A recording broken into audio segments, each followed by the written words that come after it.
Back home, and a further blow to Victoria's struggling tourism industry with the reintroduction of density limits. Operators say the new restrictions have shaken consumer confidence. Joining me live is the Chief Executive of the Victorian Tourism Industry Council, Felicia Mariani. And Felicia, thank you so much for coming on the program today. The density limits, obviously, this is another hit, but we haven't been without hits the past 2 years. Yeah, that's right, Tim. It's been a really, really tough couple of years for this industry. You know, here in Victoria, since the pandemic started, we've actually wiped $20 billion off of our visitor spend over that period. So it's been a really debilitating time for our sector across all aspects, whether it's events, hospitality, tour and transport, accommodation. Everyone has been shattered. So, you know, the chance for recovery right now is really, really important for this sector, and the chance to try to, to make up so much lost ground. Staff numbers is the most difficult thing, isn't it? Because there was a staffing problem already because we had no international students and no one available, and couple that down by the surging Omicron cases. And the frustrating thing is most of these people that are being furloughed in the hospitality industry aren't ill, but they have to isolate, which is just, of course, part of a pandemic. Yeah, that's correct. You're absolutely right. I mean, when we came out of lockdown and that sort of period just pre-Christmas, one of the biggest challenges right across this country has been the lack of adequate staff. There's been no lack of demand. The supply side, the staffing side has really been the problem for us. And as you say, because we've had no international students, we've had no backpackers here, and of course our skilled migration visa holders are also lacking. And unfortunately, our industry has relied very, very heavily on those segments to help support some of those aspects of our employment.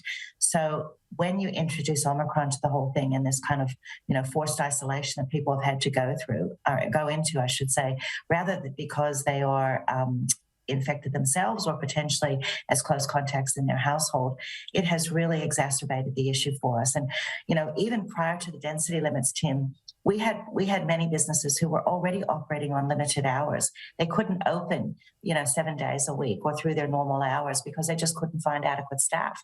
Now, when they can open, they're only allowed to have half the number of people within their venue. So it's really, really hurting those businesses that can even open, because many haven't even been able to do that. Absolutely.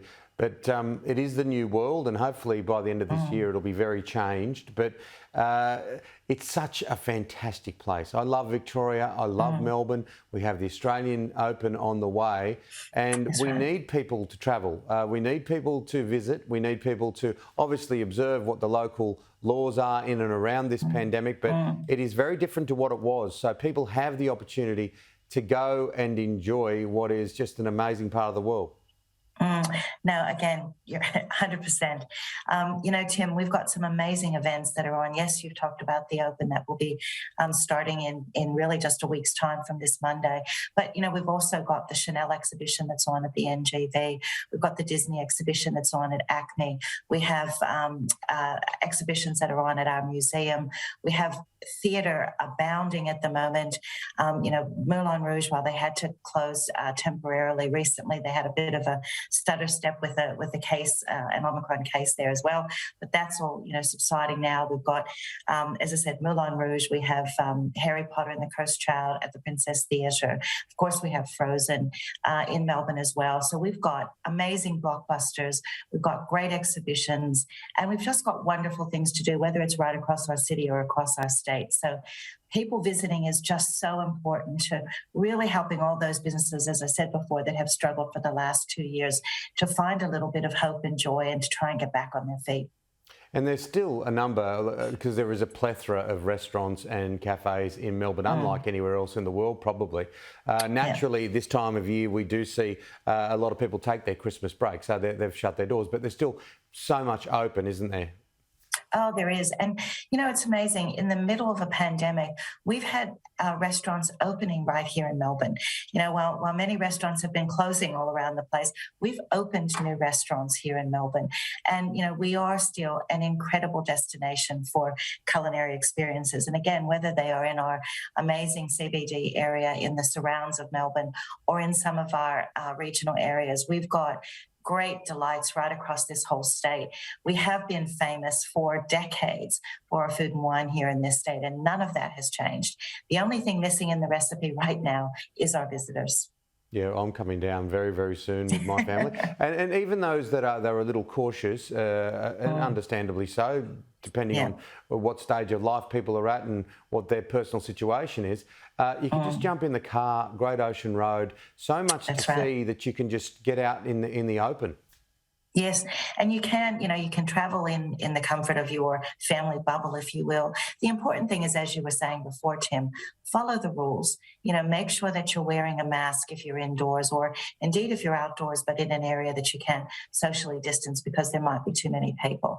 Make sure that you're sanitizing. Make sure that you're following all the rules. Be as careful as we possibly can. We all keep talking these days now about personal responsibility, and that's really what we need to take on. We can't continue to lock ourselves down. We can't continue to just hibernate because we're afraid to come out. We've got to get on with living.